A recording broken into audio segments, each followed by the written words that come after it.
باز چی تو اون مغز کثیفت میگذره؟ داداش یه سوال. بپرس. داداش به نظرت شیشه؟ هو بابا شیشه. آها خب پس بگو. به نظرت شیشه جامده؟ باز این سواله چرت و پرت رو شروع کردی؟ خب معلومه دیگه. آره. شیشه به ظاهر جامده، در واقع مایعی که به صورت خیلی کم حرکت میکنه. داداش میدونستی که اسکیموها هم از یخچال استفاده میکنن؟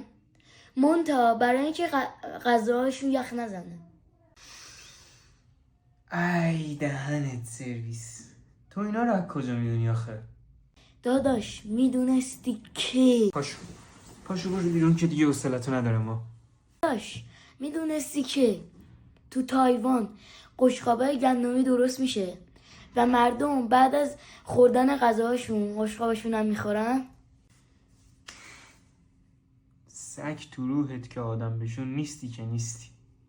داداش میدونستی که دولت آمریکا یه بیمارستان یا تو شهر راس وگاس موقتا تعطیل کرد؟ چرا؟ چون کارکنان این بیمارستان سر زمان مردن بیمارها با هم شرط بندی میکردن. چند عدد گاو. آفرین. حالا داداش میدونستی وزن یه فیل از وزن زبون یه وال کمتره؟